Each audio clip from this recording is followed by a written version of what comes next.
नमस्कार, मैं रवीश कुमार। प्रधानमंत्री नरेंद्र मोदी राम राज की बात करते हैं। असल में इस देश में अगर कोई राज्य चल रहा है तो कॉर्पोरेट राज चल रहा है। बड़े बड़े कॉर्पोरेट घराने लोन लेते हैं, लोन चुकाते भी नहीं और उनका लोन माफ भी हो जाता है, जबकि आम मिडिल क्लास को ये सुविधाएं नहीं मिलती हैं। जैसे आप टाइम्स ऑफ इंडिया की रीवा जकारिया की रिपोर्ट देखिए। खबर कहती है कि सी शिवा शंकरन सेशल्स में रतन टाटा का महल खरीदने की होड़ में है, 55 करोड़ रुपए में खरीदने की फिराक में है। यह आदमी सेशल्स की नागरिकता ले चुका है। जो आदमी दिवालिया हो चुका है वो 55 करोड़ का महल खरीदने जाए तो सवाल उठना चाहिए। जब आप जून 2021 की बिजनेस स्टैंडर्ड की यह खबर देखेंगे और दोनों को मिलाएंगे तो तस्वीर और साफ होगी। शिवा शंकरन की शिवा इंडस्ट्री ने 4,863 करोड़ के लोन का डिफॉल्ट किया, यानी चुकाया नहीं, तो LIC, SBI, union bank of India, Punjab national bank सबने मात्र 318 करोड़ लेकर 4,000 करोड़ से अधिक का लोन माफ कर दिया। आपको ऐसी सुविधा कभी नहीं मिलेगी और ऐसी खबरें भी आप तक नहीं पहुंचेंगी। बड़े कॉर्पोरेट का लोन माफ किया जाता है, आम मिडिल क्लास लोन ना चुकाए 2 महीने की देरी कर दे तो उसका घर नीलाम हो जाता है। सवाल है कि 57 लाख करोड़ रुपए जनता की पूंजी जिस LIC के पास है वो चलती कैसे है, किस कंपनी में कितना पैसा लगाना है, वहां हिस्सेदार बनकर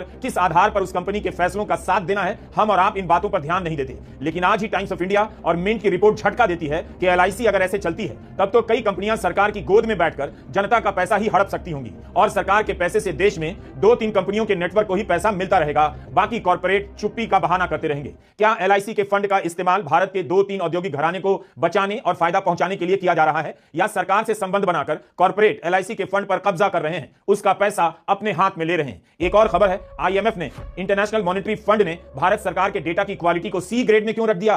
क्या इससे बदनामी नहीं हो रही? इस पर कोई बात नहीं और हम इसी पर बात करेंगे। 27 नवंबर को एक खबर आई कि फरवरी 2024 में मोदी सरकार ने एक फैसला लिया कि सरकार सेमीकंडक्टर प्लांट लगाने के लिए सब्सिडी देगी। इस फैसले से टाटा समूह की 2 कंपनियों को करीब 44,000 करोड़ की सब्सिडी मिली और इस फैसले के 4 हफ्ते बाद टाटा समूह बीजेपी को 758 करोड़ का चंदा देता है। देश को इस खेल के बारे में पता नहीं चलता कि एक कंपनी को 44,000 करोड़ का फायदा पहुंचाया जा रहा है और वह कंपनी बीजेपी को 758 करोड़ का चंदा दे रही है। पता चलता है नवंबर 2025 में, जब इसकी रिपोर्ट स्क्रोल में छपती है। यह है प्रधानमंत्री मोदी का राम राज मॉडल। इसमें आदर्श, सत्य, ईमानदारी, पारदर्शिता कितनी है, हमने 27 नवंबर के वीडियो में बात की थी, आप जरूर देखिएगा। 28 नवंबर को भी कुछ नहीं बदला, बस एक ऐसी खबर आई जिससे किसी को भी डरना चाहिए। डरना इसलिए चाहिए कि जिस दौर में राम राज की बात दिन रात हो रही है, उसी दौर में जनता अंधेरे में है, उसी दौर में सत्य का नामो निशान नजर नहीं आता। 27 नवंबर के द मिंट में नेहल और वरुण सूद की जो रिपोर्ट छपी है, उसे पढ़ने के बाद आपको राम राज पर प्रधानमंत्री का दिया भाषण सुनना चाहिए और फिर उनसे भी, खुद से भी पूछना चाहिए कि बातें तो ठीक करते हैं, लेकिन कंपनियों को लेकर जो हो रहा है, क्या उसमें सत्यता, पारदर्शिता,